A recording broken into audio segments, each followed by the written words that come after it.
Hello दोस्तों, स्वागत है आप सबका मेरे यूट्यूब चैनल रोहिणी क्लासेस में। तो आज हम क्लास 8 की ज्योग्राफी की एनसीईआरटी का चैप्टर 4 देखने जा रहे हैं, जिसका नाम है कृषि। यानी कि कृषि जो है किस प्रकार होती है हमारे देश में, जो है किन किन खाद्यान्न फसलों की और जो है व्यापारिक फसलों की कृषि होती है। खाद्यान्न फसलें क्या होती हैं, व्यापारिक फसलें क्या होती हैं, इन सब चीज़ों को हम इस चैप्टर में देखेंगे। तो देखिए, हमारे यहाँ हमारे देश में जो है 60% से ऊपर जनसंख्या जो है वो कृषक है, कि खेती करती है ना। तो क्या है कि कृषि से तो क्वेश्चन आने ही आने हैं एग्ज़ाम में। तो आप कंसंट्रेट होके देखिए और मैं बिल्कुल बहुत अच्छे तरीके से समझाने का आपको प्रयास करूँगी कि आपको चीज़ें जो है यहीं पे समझ आ जाए, है ना। आपको कहीं और से सोर्सेज की ज़रूरत ना पड़े। तो चलिए, वीडियो को अगर जो है लाइक ना किया हो तो लाइक कर दीजिए, चैनल को सब्सक्राइब कर लीजिए और मेरे वीडियो को शेयर कर दीजिए। चलिए बिना किसी देरी के स्टार्ट करते हैं। तो देखिए, गुरप्रीत, मधु और टीना एक गांव से गुजर रहे थे। वहां उन लोगों ने एक किसान को खेत में जुताई करते हुए देखा। तो किसान ने उन लोगों से कहा वह गेहूं की बुआई करने जा रहा है और मृदा को अधिक उपजाऊ बनाने के लिए अभी खाद डाला है। उसने बच्चों से कहा कि गेहूं मंडी में अच्छी कीमत पर बिकेगा, जहां से उसे आटे में परिवर्तित करके कारखानों में डबल रोटी और बिस्कुट बनाने के लिए ले जाया जाएगा। तो देखिए, पौधों से परिष्कृत उत्पाद, यानी कि पौधे से क्या परिष्कृत किया गया, निकाला गया गेहूं, और गेहूं का जो है उत्पाद रूपांतरण किया गया। 3 प्रकार की आर्थिक क्रियाएं इसमें जो है वो सम्मिलित है। पहली प्राथमिक, द्वितीयक और तृतीयक। अब देखते हैं प्राथमिक क्रियाओं के अंतर्गत क्या आता है। सबसे पहले आता है कि सभी क्रियाओं को इसमें शामिल किया जाता है जिसका संबंध प्राकृतिक संसाधन के उत्पादन और निष्कर्षण से है। ठीक है, जैसे हम क्या किए, बीज बोए और इससे जो है गेहूं का उत्पादन हुआ, गेहूं निकाला गया। तो ये क्या है, ये प्राथमिक क्रिया हो गई। इसी प्रकार जो है कृषि, मत्स्यन यानी कि मछली पालन, और जो है संग्रहण, उसका संग्रह करना, इनके अच्छे उदाहरण हैं। द्वितीय क्रियाएं क्या हो गई। अब देखिए, इन संसाधनों के जो प्रसंस्करण से संबंधित है। प्रसंस्करण यानी कि जैसे हमने गेहूं प्राप्त कर लिया, अब उसका हम डबल रोटी बना रहे हैं, आटा बना के क्या कर रहे हैं, डबल रोटी पकाना। अब जैसे कपास प्राप्त कर लिया, वो तो प्राथमिक में आता है। और कपास के बाद जब कपड़े बनाते हैं ना, कपड़े बुनना, तो वो जो है वो द्वितीयक प्रोसेस में आता है। तो देखिए द्वितीयक। अब तृतीयक क्रिया में क्या हुआ, तृतीयक क्रिया में जो है वो द्वितीयक क्षेत्र को सहयोग प्रदान करते हैं। यानी कि अब जैसे कपड़े तो तैयार हो गए, ठीक है, डबल रोटी तैयार हो गई, यातायात, व्यापार, व्यापार के माध्यम से ही तो व्यापार होगा ना, बैंकिंग, बीमा, विज्ञापन, ये तृतीयक क्रियाओं के उदाहरण हैं। तो देखिए, कृषि जो है ना वो प्राथमिक क्रिया है। फसलों, फलों, सब्जियों, फूलों को उगाना, पशुधन का पालन करना, है ना, इनमें सारी चीज़ें ये जो है शामिल है। तो पूछा भी जाता है प्राइमरी सेक्टर में क्या क्या चीज़ें इंक्लूड है, तो कृषि है, ठीक, पशुधन पालन, सब्जियां, फूलों को उगाना, ये सारी चीज़ें जो हैं वो शामिल हैं। तो विश्व में 50% लोग कृषि से संबंधित क्रियाओं में संलग्न हैं और भारत में 2/3, मतलब कि 3 में प्रत्येक 3 व्यक्ति में 2 लोग जो है वो कृषक हैं, कृषि पर निर्भर है ना। तो भारत में कितने, 2/3 जनसंख्या अब तक कृषि पर निर्भर है। अब बात कर लेते हैं एग्रीकल्चर शब्द कहाँ से आया। तो एग्रीकल्चर शब्द जो है लैटिन वर्ड एगर, यानी कि एग्री, जिसका अर्थ होता है मृदा और कल्चर। मृदा का मतलब होता है मिट्टी, कल्चर का मतलब होता है कल्टीवेशन, है ना, मृदा में कल्टीवेशन करना, यानी कि एग्रीकल्चर, जिसका मतलब ये हुआ कृषि करने से हुई, है ना। एग्रीकल्चर का मतलब क्या होता है, कृषि। तो अब देखिए, कृषि करने के लिए क्या क्या जरूरी होता है। अनुकूल स्थलाकृति, यानी कि सपाट मैदान होने चाहिए। उबड़ खाबड़ मैदान होंगे तो क्या कृषि संभव है, नहीं संभव है। दूसरी चीज़, मृदा, उपजाऊ मृदा होनी चाहिए, उर्वरक भी होने चाहिए उसमें, पोलावरित होनी चाहिए। अगली बात, जलवायु, जलवायु बहुत इंपॉर्टेंट है, ठीक है। तो जलवायु, ये क्रिया कृषि के लाभ के लिए जो है वो अनिवार्य है। तो जिस भूमि पर फसलें उगाई जाती है ना, तो वो कहलाती है कृषिगत भूमि, ठीक है। और आप जो है मानचित्र में अभी मैं आपको दिखाती हूँ कि क्या है, विश्व के उन्हीं प्रदेशों में संकेंद्रित है जहाँ पे फसल उगाने के लिए उपयुक्त कारक हैं। अब आइए देखते हैं मानचित्र में। ये देखिए, सबसे पहले देखते हैं उत्तरी अमेरिका। उत्तरी अमेरिका के देखिए इधर साइड, यानी कि पूर्वी साइड में कृषि ज़्यादा होती है इन कंपैरिजन टू पश्चिमी साइड या फिर उत्तर साइड कह लीजिए, ठीक है। अब आते हैं जो है साउथ अमेरिका। साउथ अमेरिका में देखिए कुछ कुछ पोर्शन में जो है हो रही है, वैसे जनरली ज़्यादा जो है कृषिगत भूमि नहीं है। अच्छा देखिए, जहाँ जहाँ ग्रीनी पोर्शन है ना, वहाँ वहाँ कृषि क्षेत्र बया कर रहा है। अब अपने भारत को भी देख लीजिए, ये देखिए अपना भारत पूरी तरीके से ग्रीन है ना। तो इसीलिए जो है हमारे देश में सबसे ज़्यादा कृषिगत भूमि है, ठीक। इधर देखिए यूरोप के क्षेत्र भी ग्रीनी है, तो ये सारी जो है ये ग्रीनीज एरिया है। अच्छा ये बताइए कि कृषिगत भूमि ज़्यादा कहाँ होती है? जहाँ पे बारिश होएगी, जहाँ पे सूर्य की किरणें आएंगी, जहाँ का मौसम जो है थोड़ा आर्द्र रहेगा और बारिश होएगी, तो वहाँ पे कृषि ज़्यादा होगी। जाहिर सी बात है, जब वहाँ खाद्यान्न फसल ज़्यादा होंगी, बारिश होएगी तो, है ना। अब देखिए आप इन टर्म्स को भी देख लीजिए, एग्री, सेरी, पीसी, वीटी, हॉटी और इनके साथ लगा है कल्चर। तो इसका मतलब होता है इन सब का कल्टीवेशन, पालन, ठीक है। तो सबसे पहले देख लेते हैं एग्रीकल्चर। ये क्या होती है? मृदा में जुताई, फसलों को उगाना, पशुपालन विज्ञान है, इसे कहते हैं खेती। सेरीकल्चर क्या होता है? अच्छा पूछा भी जाता है सेरीकल्चर में किसका उत्पादन होता है, किसका कल्चर होता है ना। तो किसका पालन होता है? तो ये होता है रेशम के कीटों का वाणिज्यिक पालन होता है, और ये जो है कृषि की आय में पूरक हो सकती है। पिसिकल्चर क्या होता है? मत्स्य पालन। इसी प्रकार जो है विटीकल्चर क्या होता है? अंगूरों की खेती। और हॉर्टिकल्चर क्या होता है? ये सब्जियों, फूलों और फलों को उगाना। देखिए कल्चर लग गया ना, इसका मतलब है उसका उत्पादन यानी कि कल्टीवेशन करना, ठीक है। तो अब पढ़ेंगे कृषि तंत्र। कृषि तंत्र है क्या है, इसको भी समझ लेते हैं। देखिए कृषि या खेती को ना एक तंत्र के रूप में देखा जा सकता है। एक चीज़ तो होती नहीं है, इसमें बहुत सारी चीज़ें शामिल हैं। इसमें महत्वपूर्ण निवेश किस किस में होता है? बीज, सबसे पहले बीज लेना होता है ना। ज़्यादा जो है पैदावार के लिए उर्वरक, मशीनरी, जैसे धान को भूसी से अलग करना होता है, थ्रेशरिंग करनी होती है तो मशीनरी भी चाहिए होती है। जब फसलों को काटने के लिए हमें श्रमिक भी चाहिए होते हैं, है ना। तो इसके जो है महत्वपूर्ण निवेश बीज, उर्वरक, मशीनरी, श्रमिक हैं। और जुताई और बुआई, सिंचाई, निराई, कटाई, इसकी जो है कुछ संक्रियाएं होती हैं, है ना। बुआई हो गई, ठीक है, बो दिया। जोतना होता है, पहले ज़मीन को जो है जहाँ पे खेती करनी होती है उसको जोतना होता है, फिर वहाँ पे बीज बोने होते हैं, फिर भाई बीज बोएंगे तो फिर सिंचाई भी करेंगे, सिंचाई करेंगे तो फिर निराई भी करेंगे, है ना। पे जो अगल बगल के जो भी खरपतवार होते हैं, घास फूस होते हैं, उन्हें हटाना होता है, फिर कटाई करनी होती है। तो इस तंत्र के निर्गतों के अंतर्गत फसल, ऊन, डोरी, कुक्कुट उत्पादन आते हैं। अब देखिए ये समझने का प्रयास कर लिए कृषिगत भूमि में जो है कृषि पद्धति।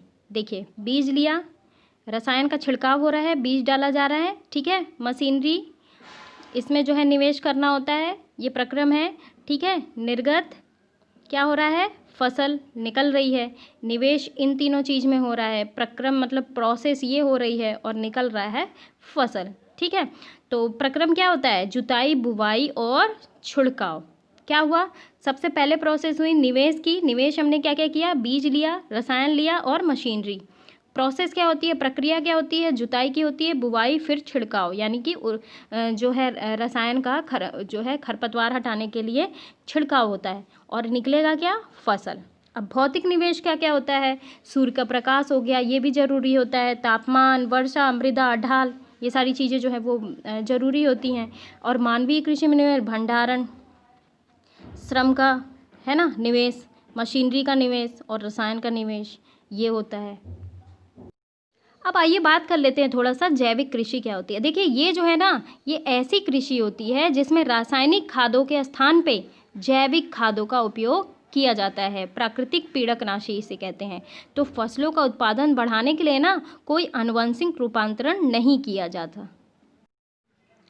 अब देखिए, अब हम बात करेंगे कृषि के प्रकार। ये बहुत इंपॉर्टेंट है ना।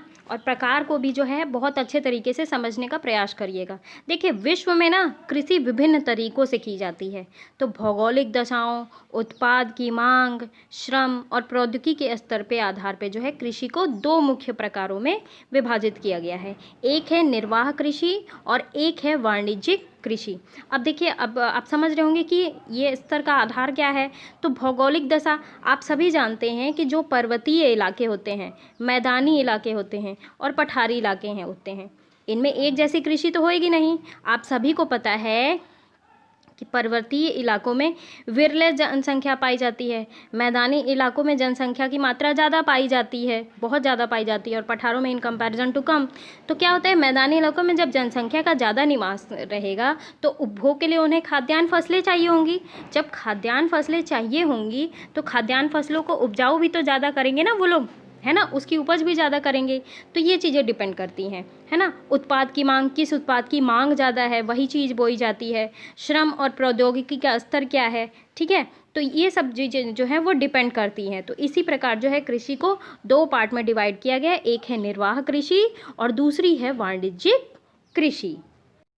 तो आइए सबसे पहले देखते हैं निर्वाह कृषि। तो देखिए, इस प्रकार की कृषि जो है ना, कृषक परिवार के आवश्यकताओं को पूरा करने के लिए की जाती है। तो ये जो है पारंपरिक रूप से कम उपज प्राप्त करने के लिए निम्न स्तरीय प्रौद्योगिकी और पारिवारिक श्रम का उपयोग किया जाता है। ये किसी प्रकार के लिए बिजनेस के लिए या फिर जो है अपनी खाद्यान्न फसलों को बेचने के लिए नहीं होता है, ये परिवार के उपभोग के लिए होता है। तो ये जो है कम उपज प्राप्त करने के लिए, यानी कि परिवार, ये होता है कि हमारे फैमिली के लिए ही जो है पैदावार हो जाए, साल भर की जो है खेती में क्या होता है कि खाद्यान्न जो है इकट्ठा हो जाए, और इसी को कहते हैं निर्वाह कृषि, यानी कि अपना जीवन निर्वाह चलाने वाली कृषि, है ना। तो कृषि को पुनः गहन कृषि और आदिम निर्वाह कृषि में वर्गीकृत किया गया है। निर्वाह कृषि को फिर से दो पार्ट में डिवाइड किया गया है, एक है पुनः जो है एक है गहन कृषि और एक है आदिम निर्वाह कृषि, ठीक है। तो सबसे पहले देखते हैं गहन कृषि क्या होती है। ये देखिए, गहन कृषि जो है ना, इसमें किसान एक छोटे भूखंड पर साधारण औजारों और अधिक श्रम से खेती करता है। अधिक धूप वाले दिनों से युक्त जलवायु, उर्वर मृदा वाले खेत में एक वर्ष में एक से अधिक फसलें उगाई जा सकती हैं। चावल जो होती है वो मुख्य फसल होती है। इस समय देखिए, बारिश के टाइम पे चावल की जो है फसलें बोई जाती हैं। तो अन्य फसलों में जैसे गेहूं हो गया, मक्का, दलहन, तिलहन, ये सारी चीज़ें शामिल हैं। तो गहन कृषि जो होती है ना, गहन निर्वाह कृषि, वो दक्षिणी, दक्षिण पूर्वी और पूर्वी एशिया के सघन जनसंख्या वाले मानसूनी प्रदेशों में प्रचलित है। समझ में आ गया गहन निर्वाह कृषि क्या होती है। ये एक छोटे भूखंड में साधारण से औजार का प्रयोग किया जाता है। अधिक श्रम होता है इसमें। अधिक धूप वाले दिनों में जलवायु और उर्वर मृदा की खेत में जो है एक वर्ष में एक से अधिक फसल उगाई जाती हैं। आदिम कृषि क्या होती है, आदिम निर्वाह कृषि, तो इसमें जो है स्थानांतरित कृषि और चलवासी पशुचारण शामिल है। अब आइए देखें, समझने का प्रयास करते हैं कि स्थानांतरित कृषि क्या होती है और चलवासी पशुचारण क्या होता है। अब देखिए, स्थानांतरित कृषि ये जो है ना, अमेजन बेसिन के सघन वन क्षेत्रों, उष्णकटिबंधीय अफ्रीका, दक्षिण पूर्वी एशिया और उत्तर पूर्वी, यानी कि उत्तर पूर्वी भारत, यानी कि उधर मेघालय, मिजोरम साइड, त्रिपुरा साइड, है ना, इन भागों में जो है ये प्रचलित है। क्यों? क्योंकि यहाँ पे बहुत भारी वर्षा होती है और वनस्पति के तीव्र पुनर्जनन वाले क्षेत्र होते हैं, ठीक है। और क्या होता है कि वृक्षों को काटकर और जलाकर भूखंड को साफ किया जाता है। फिर जो उससे राख निकलती है इसको मृदा में मिलाया जाता है और मक्का, रतालू, आलू, कसावा जैसी फसलों को यहाँ पे उगाया जाता है। फिर क्या होता है, जब वहाँ की भूमि की उर्वरता जो है वो समाप्त हो जाती है ना, तो उस भूमि को छोड़ दिया जाता है कुछ टाइम के लिए, और जो है नए भूखंड में वही प्रोसेस चलती है। तो इसी को कहते हैं स्थानांतरित कृषि, यानी कि स्थानांतरित कृषि जो है ना, इसे कर्तन एवं दहन कृषि के रूप में भी जाना जाता है। कर्तन यानी कि जो है वहाँ पे साफ किया गया, वह उसे जलाया गया, वहाँ पे कृषि की गई, खाद्यान्न फसलें उगाई गई, फिर जो है उसको कुछ समय के लिए उर्वरता के लिए छोड़ दिया जाता है, ठीक है।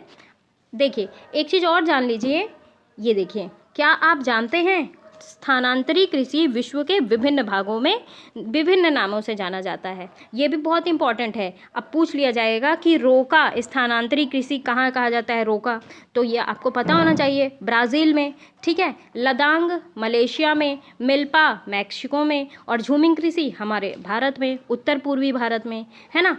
अब बात कर लेते हैं चलवासी कृषि क्या होती है।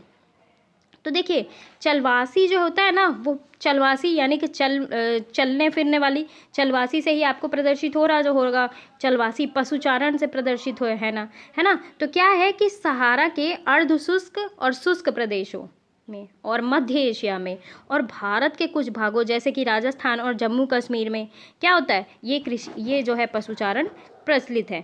तो इस प्रकार की कृषि में जानते हैं क्या होता है, इसमें जो है पशुचारक अपने पशुओं के साथ चारे और पानी के लिए एक स्थान से दूसरे स्थान पर निश्चित मार्गों में घूमते हैं और इस प्रकार की गतिविधि जलवायुविक बाधाओं, यानी कि जलवायु बाधा क्या हो गई, वहाँ पे वर्षा बिल्कुल मतलब नेग्लेजिबल होगी, बहुत कम वर्षा होगी, है ना।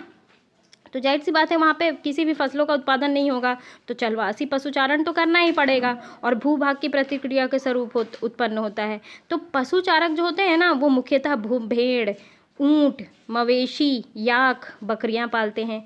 तो ये जो है पशुचारकों और उनके परिवारों के लिए दूध, मांस, ऊन, खाल और अन्य उत्पाद उपलब्ध कराते हैं। अब बात आई वाणिज्यिक कृषि। वाणिज्यिक कृषि क्या होती है? अच्छा, ये जो वाणिज्यिक कृषि है ना, इसको नाम से ही आप से समझ में आ रहा होगा कि ये व्यापार की दृष्टि से, यानी कि विक्रय हेतु ये जो है इसमें फसल उत्पादन और पशुपालन जो है वो किया जाता है। देखिए, वाणिज्यिक कृषि में फसल उत्पादन और पशुपालन बाजार में विक्रय होती, यानी कि बेचे जाने हेतु किया जाता है। तो इसमें जो है विस्तृत कृषि क्षेत्र, यानी कि कृषि का क्षेत्र जो होता है विस्तृत होता है, पूंजी अधिक लगाई जाती है, इसका उपयोग होता है ना। अधिकांश जो कार्य होते हैं वे मशीनों के द्वारा होते हैं। जाहिर सी बात है, जब व्यापार की दृष्टि से करेंगे तो ज़्यादा उत्पादन की दृष्टि से करेंगे, ज़्यादा क्षेत्र में करेंगे, है ना, पूंजी लगानी होती है उसमें, तो इसमें मशीनों का प्रयोग भी होता है। तो वाणिज्यिक कृषि में वाणिज्यिक अनाज कृषि जो है, मिश्रित कृषि और रोपड़ कृषि इसमें जो है वो शामिल है। तो देखिए, वाणिज्यिक अनाज कृषि में क्या होता है, सबसे पहले ये देख लेते हैं। तो इसमें जो है ना, फसलें वाणिज्यिक उद्देश्य से उगाई जाती है। अब देखिए, गेहूं, मक्का, हमने पिछले वाले में क्या पढ़ा निर्वाह कृषि में, कि ये जो है अपने परिवार के निर्वाह के लिए ही बस उगाया जाता है।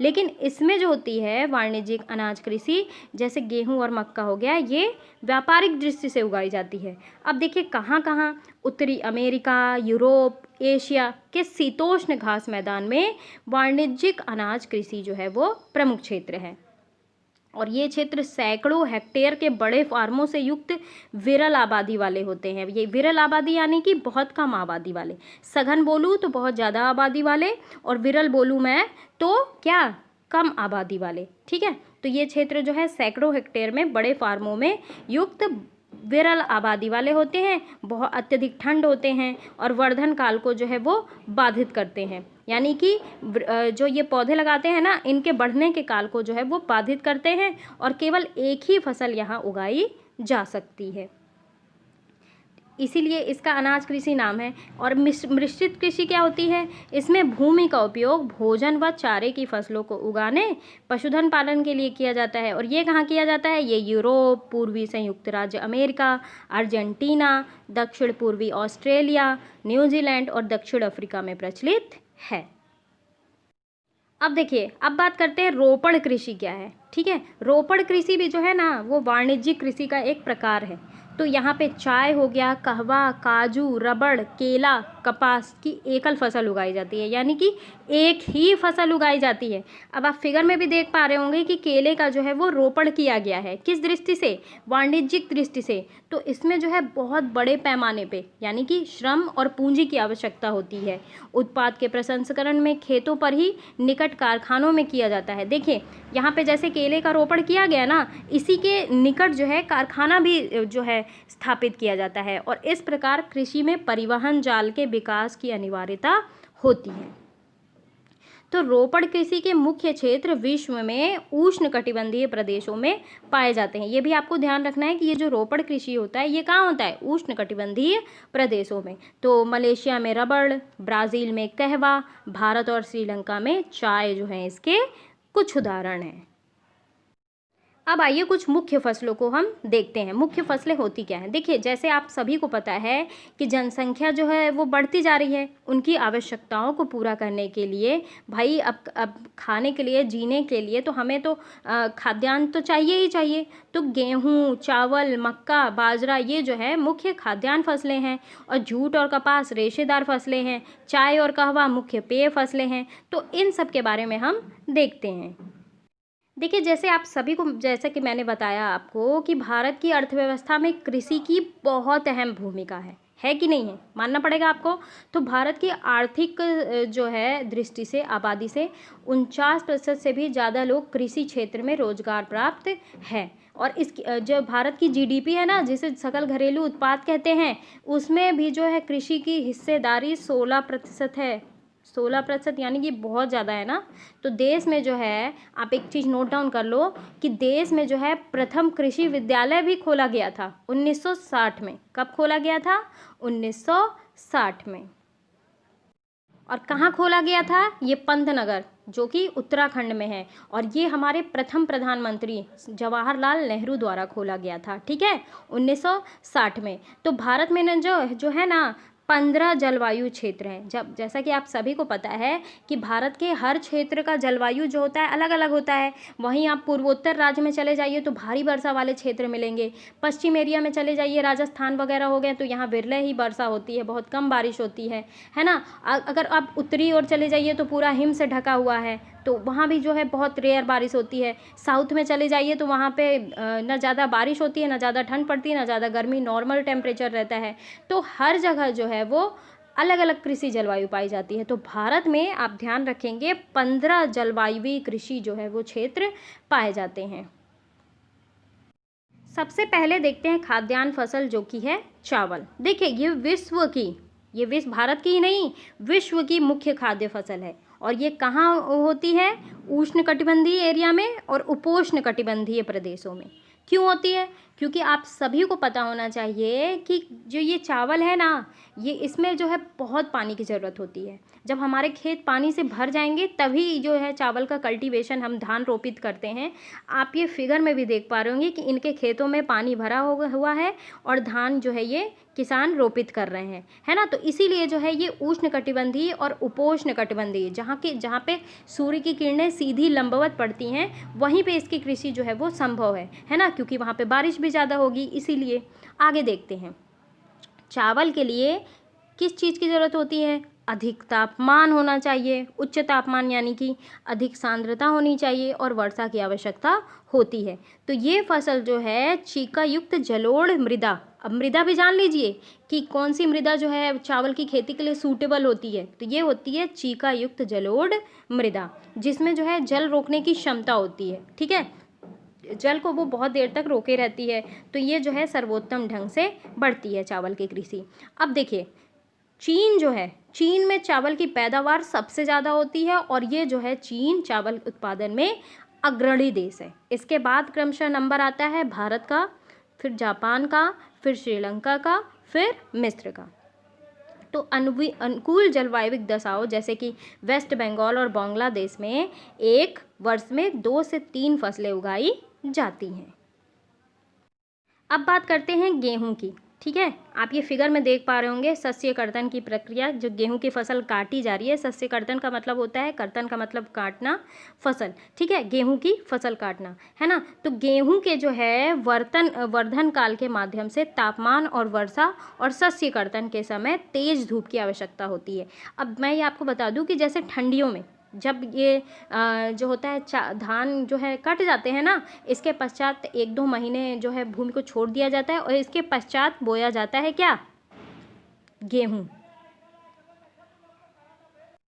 तो इसका विकास जो है ना, ये होता है कौन सी मृदा में? दोमट मृदा, जो सुअपवाहित होती है। तो इसका कहाँ होता है? चावल का कहाँ होता था? चीका युक्त जलोढ़ मृदा में, और गेहूं का सुअपवाहित दोमट मृदा में। तो गेहूं जो है ना, वो संयुक्त राज्य अमेरिका, कनाडा, अर्जेंटीना, रूस, यूक्रेन, ऑस्ट्रेलिया और भारत में विस्तृत रूप से उगाया जाता है। और भारत में ये उगाया जाता है कब? शीत ऋतु में। अब आइए बात कर लेते हैं मिलेट की, ठीक है। इसमें जो है ज्वार, बाजरा, रागी, ये सारी चीज़ें शामिल हैं। तो ये होते हैं मोटे अनाज। क्या होते हैं? मिलेट, मोटे अनाज, और कम उपजाऊ और बलुई मृदा में उगाए जाते हैं, ठीक है, ये भी ध्यान रखेंगे। और ये ऐसी फसल हैं जिसे कम वर्षा और उच्च से मध्यम तापमान और पर्याप्त सूर्य के प्रकाश की आवश्यकता होती है। ज्वार, बाजरा, रागी भारत में उगाए जाते हैं, और नाइजीरिया, चीन और नाइजर जो है इसके अन्य उत्पादक देश हैं।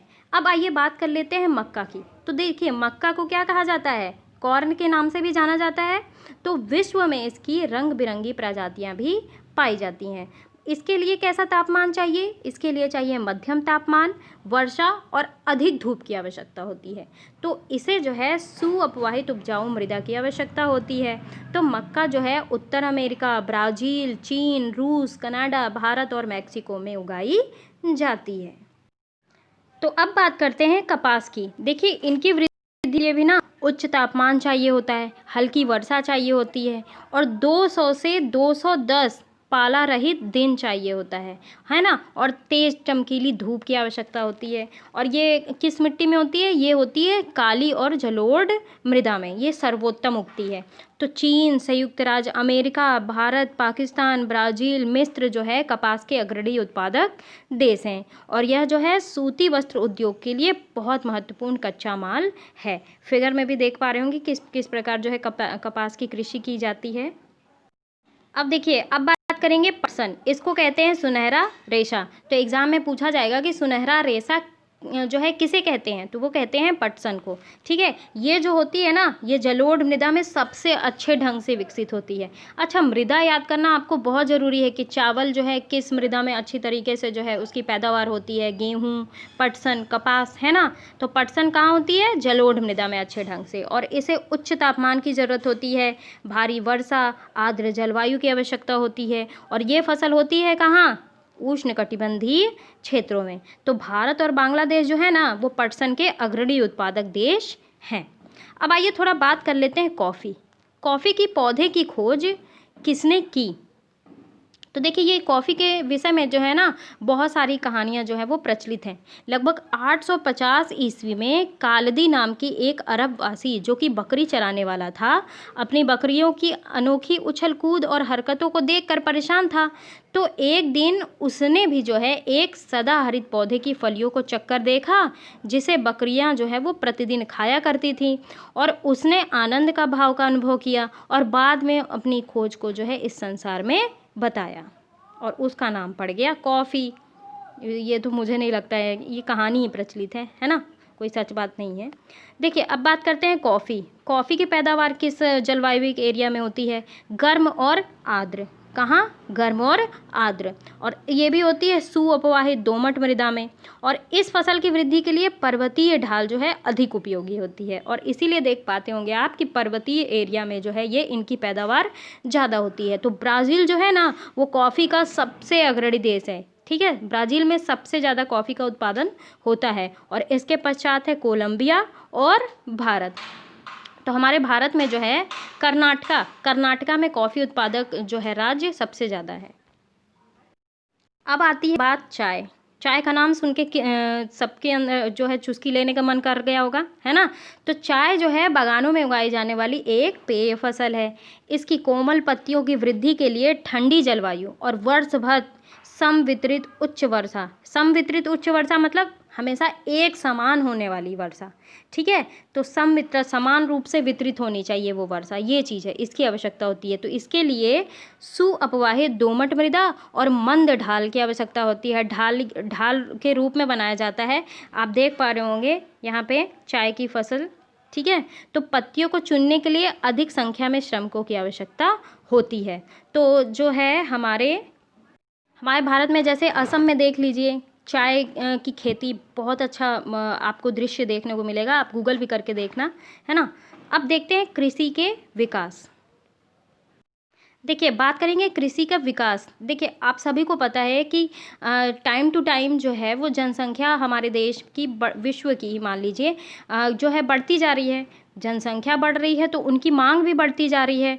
तो कृषि उत्पादन को तो बढ़ाने के मांग भी जो किया जा रहा है ना, जब जाहिर सी बात है कृषि के उत्पादन की जो है वो उत्पादकता बढ़ेगी, तभी तो जो है जनसंख्या का उपभोग होगा, है ना। तो इसीलिए जो है कृषि विकास के संबंध में बढ़ती जनसंख्या, बढ़ती मांग को पूरा करने के लिए कृषि के उत्पादन को बढ़ाने की दिशा में किए जा रहे प्रयासों से है। और इसके जो है कई तरीके प्राप्त किए गए हैं, है ना। कई तरीके हैं, जैसे बोए गए क्षेत्र में विस्तार करके, बोई जाने वाली फसल की संख्या बढ़ाकर, और क्या करके, सिंचाई सुविधाओं को वो करके, सुधार करके। जैसे कि आप सभी को पता है कि हमारे भारत जो है वो मानसून पे डिपेंडेंट है ना।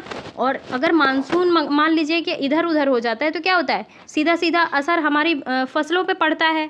तो क्या होगा, अगर सिंचाई की सुविधाओं में सुधार कर दिया जाएगा तो क्या होगा, उपज बढ़ जाएगी, जाहिर सी बात है। और क्या करेंगे, उर्वरकों और उच्च जो है उपज देने वाले बीजों का प्रयोग करेंगे, है ना। क्या होता है कि जो होता है गाँवों में, क्या होता है कि ऐसे ही जो है बिना बीज को चेक किए बो दिया जाता है और उसकी उर्वरता जो है कम होती है। लेकिन क्या होता है कि उच्च उपज वाले बीजों को बोया जाने से उर्वरता में भी वृद्धि होती है। कृषि में मशीनीकरण भी जो है कृषि के विकास के लिए अन्य पहलू है ना। कि मशीनों के द्वारा, जैसे मान लीजिए आपको धान की कटाई करनी है या रोपित करनी है, तो आप क्या होगा, मशीनों के थ्रू करोगे तो एक समान जो है डिस्टेंस में बीज बोए जाएंगे, है ना। उन्हें प्रॉपर बढ़ने के लिए स्पेस मिलेगा। तो इसलिए मशीनीकरण से भी कृषि जो है का इसका विकास होता है। तो कृषि के विकास की चरम लक्ष्य जो है खाद्य सुरक्षा को बढ़ावा देना है। ठीक है, क्या लक्ष्य है कृषि के विकास का? कृषि का विकास का मुख्य लक्ष्य है जो है सुरक्षा को बढ़ाना। तो देखिए, कृषि का विकास जो है ना वो विश्व के विभिन्न भागों में विभिन्न गतियों से हुआ है। अब देखिए, अधिक जनसंख्या वाले विकासशील देश अधिकतर गहन कृषि करते हैं, जहाँ पे छोटी जोतों यानी कि छोटे छोटे खेतों में सामान्यतः जीविकोपार्जन के लिए यानी कि अपना जीवन चलाने के लिए फसल उगाई जाती है। और बड़ी जोतें जो होती हैं वो वाणिज्यिक कृषि के लिए अधिक उपयुक्त होती हैं। जैसे संयुक्त राज्य अमेरिका हो गया, कनाडा, ऑस्ट्रेलिया, इसमें वाणिज्यिक कृषि की जाती है ना। अब देखिए, खाद्य सुरक्षा तभी बनी रहती है जब सभी व्यक्तियों को क्रियाशील और स्वस्थ जीवन जीने के लिए आहार की आवश्यकता और प्राथमिकता के आधार पर हर समय पर्याप्त, सुरक्षित और पौष्टिक खाद्य पदार्थ की सुविधा उपलब्ध हो। अब आइए हम दो फार्म यानी कि एक भारत और एक जो दूसरा है संयुक्त राज्य अमेरिका के वस्तु स्थिति अध्ययन से सहायता से विकासशील और विकसित देशों की कृषि के बारे में देखते हैं। अब देखिए, कंपैरेटिव देखेंगे, ठीक है, कि हमारे भारत में कृषि कैसे होती है और संयुक्त राज्य अमेरिका में कैसे होती है। तो सबसे पहले बात करते हैं भारत का एक फार्म। अब देखिए, ये उत्तर प्रदेश के गाजीपुर ज़िले के आहिलाबाद का एक छोटा सा गांव है। मुन्ना लाल जो है एक गांव का छोटा किसान है जिसके पास लगभग 1.5 हेक्टेयर का एक फार्म है यानी कि खेत हैं। तो उसके आवास जो है मुख्य गांव में है और वह अधिक उपज देने वाले बीजों को बाजार से वर्षों के एकांतर पर खरीदता है। तो उसकी भूमि उर्वर है और वहाँ जो है वर्ष में कम से कम 2 फसलें यानी कि गेहूँ या चावल और दालें उगाता है। तो किसान अपने मित्रों और बुजुर्गों के साथ साथ सरकारी कृषि अधिकारियों से कृषि कार्यों के संबंध में सलाह लेता है। वह अपने खेत की जुताई के लिए भाड़े पर ट्रैक्टर लेता है और जो है कुछ मित्र अभी भी बैलों से खेतों में जो है जोतने की परंपरा विधिगत प्रयोग हो रहा है। तो समीप के खेत में एक नलकूप है जिसे वह अपने खेत की सिंचाई के लिए भाड़े पर लेता है। मुन्ना लाल के पास 2 भैंस और कुछ मुर्गियां भी हैं। वह निकट के शहर में स्थित सहकारी भंडार में दूध बेचता है। वह वहां एक सदस्य है। सहकारी समिति उसके जानवरों के लिए चारे के प्रकार, पशुधन के स्वास्थ्य और सुरक्षात्मक उपायों और कृत्रिम गर्भाधान के संबंध में भी सलाह देती है ना। कृषि के विविध कार्यों में परिवार के सभी सदस्य उसकी सहायता करते हैं। कभी कभी वह बैंक या फिर जो है कृषि सहकारी समिति से बीजों की उच्च उपज वाली किस्मों और औजारों को खरीदने के लिए ऋण लेता है। वह जो है अपने उत्पाद को जो है निकट के शहर में स्थित मंडी में बेचता है। अधिकांश किसानों के पास भंडारण सुविधाओं की कमी होती है और इसलिए वे बाजार में अनुकूल न होने पर भी अपने जो है उत्पाद को बेच देते हैं। और हाल के वर्षों में सरकार ने भंडारण की सुविधाओं के विकास के लिए कुछ कदम उठाए हैं। ये तो हुई भारत की बात। अब बात कर लेते हैं संयुक्त राज्य अमेरिका के फार्म की। तो देखिए, ये आप देख पा रहे होंगे फिगर, ये जो है संयुक्त राज्य अमेरिका का एक फार्म है जो कि भारत की तुलना में देखिए कितना बड़ा है ना। अब देखिए, यहाँ पे विकसित कृषि भी होती है देखिए, आप सुनते रहिए, आपको समझ में आएगा क्या क्या कंपैरिजन है भारत और संयुक्त राज्य अमेरिका के फार्म की। तो संयुक्त राज्य अमेरिका में ना एक प्रारूपिक फार्म का आकार 250 हेक्टेयर होता है। किसान जो है सामान्यतः फार्म में रहते हैं, है ना। मक्का, सोयाबीन, गेहूं और चुकंदर यहाँ उगाई जाने वाली महत्वपूर्ण फसलें हैं। संयुक्त राज्य अमेरिका के मध्य पश्चिम में स्थित आयोवा राज्य का एक किसान जो होरन के पास 300 हेक्टेयर भूमि है, वह अपने खेत में मक्का तब उगाता है जब वह आश्वस्त हो कि मृदा और जल संसाधन इस फसल की आवश्यकता को पूरा कर देंगे। क्या भारत में ऐसा होता है? नहीं होता। फसल को नुकसान पहुंचाने वाले पीड़कों पर नियंत्रण के लिए पर्याप्त उपाय किए जाते हैं। समय समय पर वह मृदा के नमूनों का जो है मृदा परीक्षण करते हैं। किसके माध्यम से? प्रयोगशाला के माध्यम से जांच के लिए भेजा जाता है। उनमें पर्याप्त पोषक है या नहीं ये चेक किया जाता है। और ये परिणाम जो है जो होरन को वैज्ञानिक उर्वरक कार्यक्रम की योजना बनाने के लिए मदद करते हैं। उसका कंप्यूटर जो है ना उपग्रह से जुड़ा हुआ है, जो उसे उसके खेत की यथार्थ तस्वीर देता है। यह रासायनिक उर्वरकों और पीड़कनाशकों की आवश्यकता अनुसार प्रयोग करने में उसकी मदद करता है। वह ट्रैक्टरों, बीज बोने की मशीनों, अब देखिए किस प्रकार जो है छिड़काव हो रहा है पीड़कनाशियों का। क्या हमारे भारत में ऐसे होता है? हमारे यहाँ तो भाई ऐसी टेक्नोलॉजी नहीं है। तो वह जो है ट्रैक्टरों, बीज बोने वाली मशीनों, है ना, समतलक, ठीक है, और जो है संयुक्त हार्वेस्टर, थ्रेसर का उपयोग कृषि संबंधी विविध संक्रियाओं में करता है। आप देख पा रहे होंगे कि मशीनीकृत क्रिया हो रही है इनके फार्म में, ठीक है। तो क्या होता है कि अनाज जो होता है स्वचालित अन्न भंडार में संचित किए जाते हैं और बाजार अपने यानी कि मार्केट एजेंसियों में भेजे जाते हैं। और संयुक्त राज्य अमेरिका में किसान एक व्यवसायी की तरह काम करता है, ना कि एक खेतीहर किसान की तरह। अब आइए इस पार्ट के क्वेश्चन देख लेते हैं। सबसे पहला क्वेश्चन ये है, कृषि क्या है? तो कृषि क्या है? फसलों, फलों, सब्जियों, फूलों को उगाना, पशुपालन संबंधी सभी क्रियाएं जो हैं वो कृषि कहलाती हैं, ठीक है। तो कृषि जो है क्या है? एक प्राथमिक क्रिया है। दूसरा क्वेश्चन है, उन कारकों के नाम बताइए जो कृषि को प्रभावित कर रहे हैं। तो क्या क्या प्रभावित कर रहे हैं? सबसे पहली चीज़ तो स्थल की आकृति यानी कि स्थलाकृति, दूसरी चीज़ मिट्टी, और तीसरी चीज़ जलवायु, ठीक है। ये 3 चीज़ जो है वो प्रभावित कर रही हैं। अगला क्वेश्चन है, स्थानांतरी कृषि क्या है और यह जो है कृषि की क्या हानियां हैं? देखिए, स्थानांतरी कृषि में क्या करते हैं लोग?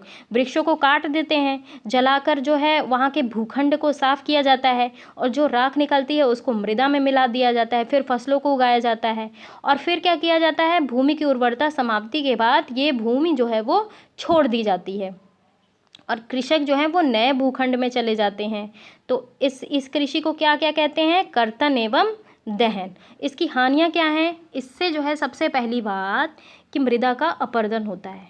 दूसरी चीज़, वनों को काटा तो क्या होता है? वनों का ह्रास भी हुआ। तीसरी चीज़, ये पर्यावरण को प्रभावित करते हैं। अगला क्वेश्चन है, रोपण कृषि क्या है? ठीक है, रोपण कृषि क्या है? ये जो है कृषि का वाणिज्यिक प्रकार है, हमने देखा है ना। दूसरी चीज़, ये बड़े पैमाने पर श्रम और पूंजी की आवश्यकता होती है। इसमें वैज्ञानिक विधियों का उपयोग होता है और इसमें मुख्यतः फसल क्या क्या है? चाय, कहवा, काजू, रबड़, केला, ये सारी फसलें जो हैं वो एकल फसल में उगाई जाती हैं रोपण कृषि में। अगला बात करेंगे, सरकार किसानों को कृषि के विकास में किस प्रकार मदद करती है? तो किस प्रकार मदद करती है? सरकार द्वारा जो है किसानों को जो है बिखरे खेतों में चकबंदी द्वारा एक स्थान पर एकत्रित किया जाता है। दूसरी चीज़, उर्वरक, कृषि उपकरण और कीटनाशकों के लिए आर्थिक मदद करती है सरकार। और क्या करती है सरकार? कृषि उत्पादों के भंडारण और वितरण की सुविधा प्रदान करती है। चौथी चीज़ ये कि जो है उच्च उपज देने वाले बीज और उर्वरक जो है उपलब्ध कराती है ना। अब देखिए आगे, हमें सही उत्तर को टिक करना है। उद्यान कृषि का अर्थ है क्या है? तो ये जो है फल एवं सब्जी को उगाना, ये ऑप्शन सही होगा। सुनहरा रेशा क्या है? हमने पटसन के बारे में देखा था कि इसे जो है सुनहरा रेशा कहा जाता है। कॉफ़ी का प्रमुख उत्पादक देश कौन सा है? ब्राज़ील है, ठीक है। अब देखिए, अब जो है कारण बताना है। सबसे पहला कारण ये बताना है कि भारत में कृषि एक प्राथमिक क्रिया है। कारण बताइए। ठीक है, बिल्कुल प्राथमिक क्रिया है। प्राथमिक क्रिया के अंतर्गत क्या क्या आते हैं, इसमें जो है प्राकृतिक संसाधन के उत्पाद और निष्कर्षण आते हैं। तो भारत की कृषि में फलों, सब्जियों, है ना, फूलों को उगाना, पशुधन पालित शामिल है। तो ये सभी क्रियाएं जो है प्राथमिक कृषि हैं और इसीलिए कृषि जो है एक प्राथमिक क्रिया है। दूसरी चीज़, विभिन्न फसलें विभिन्न प्रदेशों में उगाई जाती हैं। बिल्कुल जेन्युइन चीज़ है। तो विभिन्न फसलें विभिन्न प्रदेशों में उगाई जाती हैं, क्यों? क्योंकि वहाँ की स्थलाकृति अलग होती है, वहाँ पे मिट्टियाँ अलग प्रकार से पाई जाती हैं, जलवायु भिन्न भिन्न होती है और इसीलिए जो होती हैं विभिन्न फसलें उगाई जाती हैं अलग अलग क्षेत्रों में। अब देखिए, अंतर स्पष्ट करना है प्राथमिक क्रियाएं और तृतीय क्रियाओं में। ध्यान रखेंगे दोस्तों, प्राथमिक क्रियाओं और तृतीय क्रियाओं में। प्राथमिक क्रियाओं में क्या होता है, सबसे पहली चीज़, जिन क्रियाओं का संबंध प्राकृतिक संसाधनों के उत्पादन और निष्कर्षण से है ना, वो प्राथमिक क्रियाएं हुई। और तृतीय क्रियाएं क्या हुई, इनका संबंध प्राथमिक और द्वितीयक की सेवा कार्यों में सहयोग प्रदान करना है। प्राथमिक क्रिया में क्या क्या आता है, कृषि, मत्स्यन, वानिकी और प्राथमिक क्रियाओं के उदाहरण है ये। और तृतीय क्रियाओं में क्या आता है, यातायात, बैंकिंग, स्वास्थ्य, शिक्षा, बीमा, ये सारी चीज़ें आती हैं, है ना। अगला अंतर ये बताना है निर्वाह कृषि और गहन कृषि। निर्वाह कृषि से जाहिर सी बात है कि ये जो है केवल किसान परिवार अपनी आवश्यकताओं को पूरा करने के लिए कृषि करता है। और गहन कृषि क्या होती है, भूमि के एक छोटे से टुकड़े पर अधिक परिश्रम द्वारा अधिक उत्पादन प्राप्त किया जाता है। और क्या होता है निर्वाह कृषि में, निर्वाह कृषि में के अंतर्गत एक वर्ष में केवल एक फसल उगाई जाती है, लेकिन गहन कृषि में क्या होता है, एक वर्ष में एक से अधिक फसल उगाई जाती हैं। तीसरा अंतर ये है कि निर्वाह कृषि में जो है ना, कृषि के परंपरागत तरीकों का प्रयोग होता है, लेकिन गहन कृषि में पूंजी अधिक लगाई जाती है, श्रम अधिक लगाया जाता है ना। तो चलिए यहीं समाप्त करती हूँ मैं अपना वीडियो। कैसा लगा मेरा ये वीडियो ज़रूर आप मुझे कमेंट बॉक्स में बताएं। गाइस, आपके लाइक्स की संख्या इतनी कम है ना कि मेरा बस पढ़ाने का मन नहीं करता है। आप लोग लाइक क्यों नहीं करते हो, देख लेते हो, क्या आपको वीडियोस पसंद नहीं आ रहे हैं? और अगर पसंद नहीं आ रहे हैं तो क्या कमी है वो तो बताने की कोशिश करो ना आप लोग, तब तो दूर होएगी। तो चलिए यहीं समाप्त करती हूँ मैं अपनी वाणी को। Thank you very much.